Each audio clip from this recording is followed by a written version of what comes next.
গণনা নিয়ে কমিশনকে ফের তোপ মমতার। কমিশনকে তোতা পাখি বলে কটাক্ষ মমতা বন্দ্যোপাধ্যায়ের। সকাল থেকে রটিয়ে দেবে বিজেপি জিতছে, গণনা শেষ না হওয়া পর্যন্ত গণনা কেন্দ্র ছাড়বেন না। গণনা নিয়ে ফের কমিশনকে তোপ মমতা বন্দ্যোপাধ্যায়ের। কমিশনকে তোতা পাখি বলে কটাক্ষ মুখ্যমন্ত্রী মমতা বন্দ্যোপাধ্যায়ের। মুখ্যমন্ত্রী কি বলেছেন শুনুন। সকালবেলায় এই তোতা পাখি কমিশন, তোতা পাখির বুলি, বিজেপি ভ্যানিশ ওয়াশিং কমিশন রটিয়ে দেবে তৃণমূল আসছে বিজেপি জিতছে। একদম বিশ্বাস করবেন না, জানবেন ওটা মিথ্যে কথা, ওটা আর একটা ছলনা, ওটা বিজেপির পরিকল্পনা। কাউন্টিংয়ের লাস্ট অবধি থাকবেন, আর ইলেকশন ভোটিং মেশিন যতক্ষণ থাকবে কেউ বাইরের খাবার দিলে খাবেন না যারা পাহারা দেবে। গণনা নিয়ে আবারও কমিশনকে তোপ। গণনা নিয়ে কমিশনকে তোপ মমতা বন্দ্যোপাধ্যায়। তিনি বলছেন কমিশনকে তোতা পাখি বলে তোপ দেখেছেন তিনি। তার বক্তব্য, গণনা শেষ না হওয়া পর্যন্ত গণনা কেন্দ্র ছাড়বেন না। সকাল থেকে রটিয়ে দেবে বিজেপি জিতছে, সকাল থেকে বিজেপি জিতছে বলে রটিয়ে দেওয়া হবে। ফলত গণনা শেষ না হওয়া পর্যন্ত গণনা কেন্দ্র ছাড়বেন না। গণনা নিয়ে এবারে ভোট গণনা নিয়ে আশঙ্কা প্রকাশ করলেন মমতা বন্দ্যোপাধ্যায়। কমিশনকে তোতা পাখি বলে তোপ দেখে তার আশঙ্কা, সকাল থেকে রটিয়ে দেবে বিজেপি জিতছে, গণনা শেষ না হওয়া পর্যন্ত গণনা কেন্দ্র ছাড়বেন না বলে মন্তব্য মমতা বন্দ্যোপাধ্যায়। দলীয় কর্মী সমর্থকদেরকে কিন্তু আবারও সতর্ক করলেন মমতা বন্দ্যোপাধ্যায়। গণনা শেষ না হওয়া পর্যন্ত দলীয় কর্মীদেরকে গণনা কেন্দ্র না ছাড়ার বার্তা মমতা বন্দ্যোপাধ্যায়ের। তোতা পাখি কমিশনকে তোতা পাখি বলে কটাক্ষ।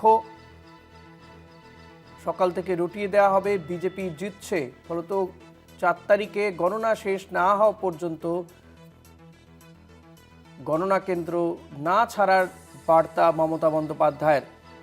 নির্বাচনী জনসভা থেকে মমতা বন্দ্যোপাধ্যায় দলীয় কর্মী সমর্থকদের উদ্দেশ্যে এই বার্তা দিয়েছেন। গণনা শেষ না হওয়া পর্যন্ত গণনা কেন্দ্র ছাড়বেন না, কারণ সকাল থেকে রটিয়ে দেওয়া হতে পারে যে বিজেপি জিতছে। ফলত গণনা শেষ না হওয়া পর্যন্ত গণনা কেন্দ্র ছাড়বেন না। কমিশনকে তোতা পাখি বলে কটাক্ষ মমতা বন্দ্যোপাধ্যায়ের। বিজেপি জিতছে, গণনা শেষ না হওয়া পর্যন্ত ছাড়বেন না, বিজেপি জিতছে, এই কথা রটিয়ে দেওয়া হবে সকাল থেকে।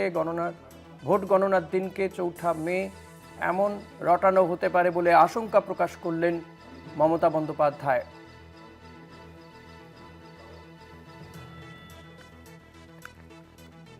গণনা শেষ না হওয়া পর্যন্ত গণনা কেন্দ্র ছাড়বেন না। বিজেপি জিতছে, সকাল থেকে এমন কিছু রটিয়ে দেওয়া হতে পারে বলে আশঙ্কা প্রকাশ করলেন মমতা বন্দ্যোপাধ্যায়। ফলত গণনা নিয়ে কমিশনকে ফের তোপ মমতা বন্দ্যোপাধ্যায়ের। কমিশনকে তোতা পাখি বলে কটাক্ষ।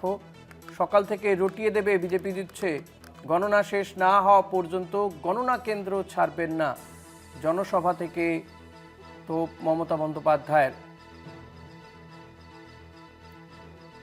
নির্বাচন কমিশনকে ফের তোপ, গণনা নিয়ে কমিশনকে ফের তোপ মমতা বন্দ্যোপাধ্যায়ের। তোতা পাখি বলে তোপ, কমিশনকে তোতা পাখি বলে কটাক্ষ। তার বক্তব্য, গণনা শেষ না হওয়া পর্যন্ত গণনা কেন্দ্র ছাড়বেন না। এই মুহূর্তে আমরা টেলিফোনে যোগাযোগ করতে পেরেছি বিজেপির রাজ্য সভাপতি শ্রমিক ভট্টাচার্যের সঙ্গে। শ্রমিক দা, স্বাগত আপনাকে কলকাতা টিভিতে। মমতা বন্দ্যোপাধ্যায় কমিশনকে যেমন তোতা পাখি বলছেন, তার বক্তব্য গণনার দিনকে রটিয়ে দেওয়া হবে যে বিজেপি জিতছে, ফলত গণনা কেন্দ্র না ছাড়ার বার্তা দিচ্ছেন দলীয় কর্মী সমর্থকদের। আপনার প্রতিক্রিয়া জানতে চাইব।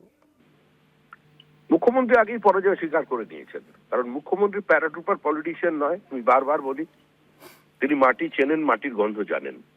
কি হতে চলেছে সেটা মুখ্যমন্ত্রী জানা। মুখ্যমন্ত্রী তাদের কর্মীদের শেষ মুহূর্ত পর্যন্ত উজ্জীবিত রাখার চেষ্টা করছেন, কারণ তৃণমূলও বুঝে গেছে। এলাকায় এলাকায় তৃণমূলের শরীরী ভাষা, তৃণমূলের শব্দচয়ন, তৃণমূলের পদচারণা প্রমাণ করে দিচ্ছে যে তৃণমূল কংগ্রেস ক্ষমতা থেকে চলে গেছে। তাই শেষ মুহূর্তে মুখ্যমন্ত্রী যদি গণনা কেন্দ্রে তার এজেন্টরা থাকে, তার জন্য আবেদন জানানোর চেষ্টা করছেন।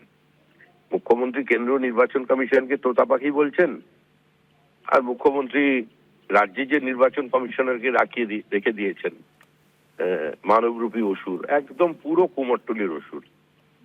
যিনি আমাদের মহিলাদের পঞ্চায়েতের ভোটগুলোকে লুট করলেন, যার নেতৃত্বে দুপুর 1টার সময় বিজেপির জেলা পরিষদের বিজয়ী প্রার্থীকে বসিয়ে রেখে রাত্রি 1টার সময় পুনর্গণনার নামে তাকে পরাজিত ঘোষণা করে দিলেন।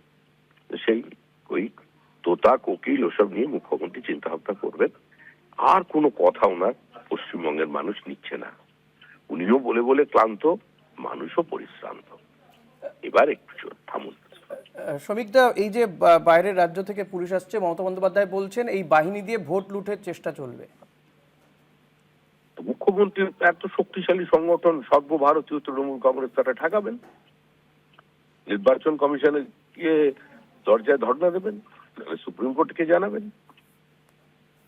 মানুষের উপর আস্থা রাখবার চেষ্টা করুন। মানুষ গণতন্ত্রের শেষ কথা বলে মানুষই তৃণমূলকে উপড়ে ফেলে দেবে। মানুষ খালি হাতে বাস্তিলে দুর্গ ভেঙে দিয়েছিল, মানুষই জারেদের সাম্রাজ্যের অবসান ঘটিয়ে দিয়েছিল। এই মানুষই আমেরিকার গৃহযুদ্ধ 4 বছর চালিয়েছিল, 4 লক্ষ মানুষ মারা গিয়েছিল। মানুষ অনেক কিছু করতে পারে। মানুষ লৌহ কঠিন সংগঠন ছিল সিপিআইএম এর, দুর্বল তৃণমূল ক্ষমতায় বসিয়েছিল, সিপিআইএম কে উপড়ে ফেলে। হয়ে যাবে এবারও, মানুষ শেষ কথা বলবে। শ্রমিকদের পাশাপাশি মমতা বন্দ্যোপাধ্যায় বলছেন যে এই কোনো মন্দিরে আমিষ হবে, কোথাও আমিষ হবে না, এ নিয়ে বিজেপি বলার কে? তারাপীঠে তো আমিষ রান্না হয় মন্দিরে। এসব কি মানুষ নিচ্ছে, গ্রহণ করছে? মুখ্যমন্ত্রী তো মাছেও পশ্চিমবঙ্গকে স্বয়ংসম্পূর্ণ করতে পারলেন না। পশ্চিমবঙ্গে আফ্রিকা থেকে মাছ ইম্পোর্ট করতে হয়, বিহার, ঝাড়খণ্ড, অন্ধ্রপ্রদেশের মাছ আমাদের রাজ্যে আসে, বাংলাদেশ থেকে মাছ আসে। বাঙালি মাছ ভাত খায়, সেই মাছটুকুর যোগান পর্যন্ত দিতে পারছেন না। তো সুতরাং এই রাজ্যে কিছু নেই। চালেও 3 নম্বর জায়গায় চলে গেছেন। মাছ ভাতটা যে খাবেন, সে দুটোরই তো অভাব রাজ্যে। এসব বলছেন, এগুলো মানুষ শুনে না। আপনারা আপনাদের সংবাদ মাধ্যমের এগুলো প্রচার করছেন, আপনারাও কার্যত ক্লান্ত হয়ে যাচ্ছেন, কারণ মুখ্যমন্ত্রী কোনো নতুন শব্দ নিয়ে আসতে পারছেন না।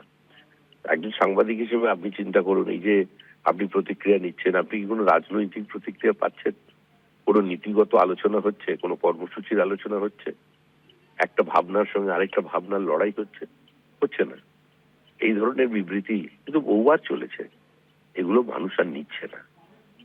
তৃণমূল চলে গেছে, তৃণমূল চলে যাবে। সরকারের তৃণমূল নেই, যেটা আছে সেটা জীবন্ত জীবাশ্ম। ধন্যবাদ শ্রমিকদা। কথা বলছিলাম বিজেপির রাজ্য সভাপতি শ্রমিক ভট্টাচার্যের সঙ্গে।